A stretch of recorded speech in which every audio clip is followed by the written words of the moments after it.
अस्सलाम वालेकुम guys and this is vlog 89। और आज पेट हाउस के अंदर एंटर होते ही मेरी इस डरबे के ऊपर नजर पड़ी जिसके अंदर हमारा छोटा खरगोश था और काफ़ी दिखने में बीमार लग रहा था। तो मैंने सोचा कि आज इसकी ट्रीटमेंट की जाए, तो इसको जल्दी से हमने इस केज से बाहर निकाला और फ़ौरन से इसको धूप पे ले गए। देखने में इसकी हालत काफ़ी ज़्यादा नाजुक लग रही थी, लेकिन मैंने सोचा कि अपनी तरफ से एक कोशिश की जाए। तो सबसे पहले मैंने इसको यहाँ पे रखा और इसका जायज़ा लिया कि इसको आखिर मसला क्या है।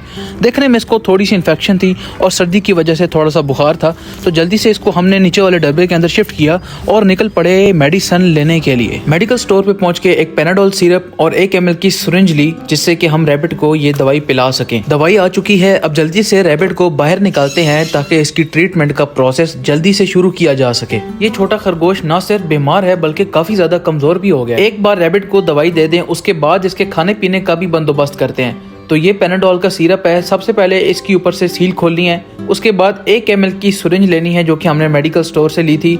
इसके अंदर हमने पेनाडोल सिरप को फिल करना है। टीके को सिरप से फिल करने के बाद सबसे मुश्किल काम है रैबिट को मेडिसिन देना। खरगोश को मेडिसिन पिलाने के लिए आपने उसके कान से और उसकी कमर से उसको पकड़ लेना है। उसके बाद सिरिंज उसके मुंह के करीब ले जाकर आपने उसको ये मेडिसिन पिला देनी है। देखो माशाल्लाह से कितने शौक से और कितने मजे से ये मेडिसिन पी रहा है। इसके अलावा आप जिस तरीके से भी इसको पिलाएंगे तो ये ना पिएगा और ना इसको पीने का दिल करेगा। लेकिन भाई आपने खरगोश को मेडिसिन उसकी कंडीशन के मुताबिक देनी है। अगर वो ज्यादा बीमार है तो मेडिसिन ज्यादा देनी है, अदरवाइज मेडिसिन की मिकदार जो है वो कम रखें। अब यहाँ पे दोस्तों मेडिसिन तो हमने इसे पिला दी है, लेकिन यहाँ पे थोड़ी सी इसको इन्फेक्शन है और इन्फेक्शन दूर करने के लिए एक और मेडिसिन भी होती है और वो मेडिसिन फ़िलहाल हमारे पास अभी मौजूद नहीं है और वो मेडिसिन यहाँ से मिलना बहुत मुश्किल है। तो हम उस मेडिसिन को ढूंढेंगे जाके, अगर तो वो मिल गई तो हम उसे ले आएंगे, वरना पेनाडोल पे गुजारा करना पड़ेगा इसे। यहाँ पे मुझे याद आया मैंने गाजर खाई थी और उसके जो टुकड़े हैं थोड़े से वो यहाँ पे पड़े हुए हैं, तो वो हम इसे डाल के चेक करते हैं कि इस कंडीशन में वो खाता है कि नहीं। अगर इसने खा लिए तो हम उसको पूरी की पूरी गाजर दे देंगे और यहाँ पे हमें इसे खुद ही खिलाना पड़ेगा लगता है। मैंने इसके लिए पेनाडोल वाला पानी भी बनाया था, तो वो पानी भी हम इसको पेश करते हैं और यहाँ पे हमें इसे गाजर खुद खिलानी पड़ेगी, क्योंकि भाई ये हमारा बहुत लाडला और बहुत प्यारा खरगोश है। मुझे सबसे ज़्यादा ये वाला पसंद है और अब ये भी बीमार हो गया और अब हमारे पास कुछ नहीं बचा भाई, तो इसे हर हालत में हमें ठीक करना है, चाहे हमें इसे गाजर खुद ही खिलानी पड़े। तो ये कितने प्यार से और कितने शौक से ये गाजर खा रहा है। आई नो कि ये थोड़ा सा बीमार है, इस वजह से इसको थोड़ी सी मुश्किल हो रही है क्योंकि गाजर थोड़ी सख्त है। अगर यहाँ पे हम इसे कोई घास वगैरह डालते तो शायद वो खा लेता, लेकिन जैसी अभी इसकी कंडीशन है, इस कंडीशन में अगर इसको हम घास खिलाएंगे तो ये मज़ीद कमज़ोर हो जाएगा और अगर कमज़ोर ना भी हुआ तो इसको ताकत नहीं मिलनी।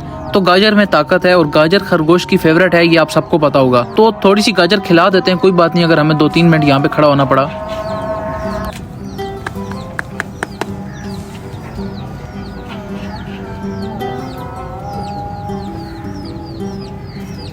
जैसा मैंने सोचा था ये सिर्फ मुझसे ही गाजर खाना चाह रहा है। काफ़ी ज़्यादा गाजर इसने मेरे हाथों से ही खा लिया है, लेकिन अब वो जो गाजर अब पहले मैं से खिला रहा था वो मैंने नीचे रखी है, तो उसको अब इसने हाथ भी नहीं लगाया और अब ये दूसरी गाजर खा रहा है। अभी हम लोग ये काम करते हैं कि गाजर खरगोश के हवाले कर देते हैं, ये जैसे चाहे खाए। हम एक दफ़ा जाके चूज़ों को देख लेते हैं कि उनकी क्या कंडीशन है, वापस आके इसको खिलाएंगे।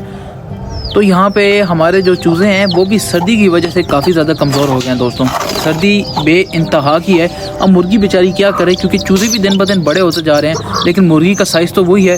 तकरीबन माशाल्लाह से 6 चूज़े हमारे पास, 7 थे, लेकिन एक चूज़ा ब्लैक वाला पिछले दिनों मर गया, आपको याद होगा। अब यहाँ पे ये जो चूज़े हैं इनके जो पर हैं वो बढ़ते जा रहे हैं, लेकिन इनका जो कद है, जो इनका वज़न है वो उतना ही है। उसकी वजह यह है कि सर्दी भाई बहुत ज़्यादा है और सर्दी की वजह से इनको मेरा ख्याल है भूख भी नहीं लग रही। हालांकि सर्दी में भूख लगनी चाहिए, लेकिन इनको जो भी डालो तो खाते नहीं हैं वो। ये वाला जो चूज़ा है ये सबसे ज़्यादा वीक है।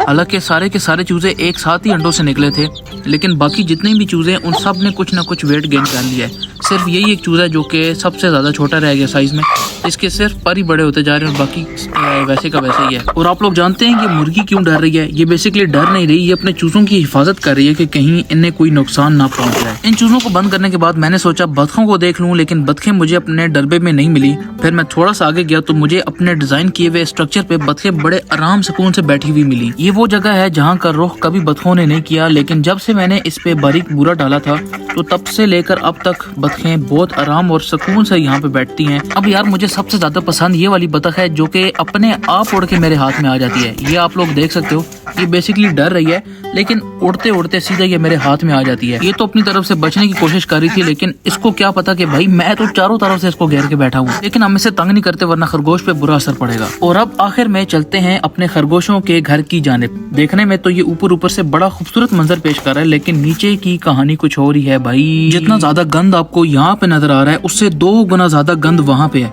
क्योंकि ये तो वो जगह है जहाँ पे सिर्फ खरगोश पानी पीने आते हैं, सोते वो उसी जगह पे हैं। अब ये टोकरी निकाल तो दिए गंद दिखाने के लिए, लेकिन इसको फिक्स करने के लिए हथौड़ी चाहिए जो कि मेरे पास नहीं है। और अब हम चलते हैं उस प्यारे से छोटे से खरगोश के पास जिसको हम एक छोटी सी गाजर दे के आए थे कि ये आप खुद ही खाओ।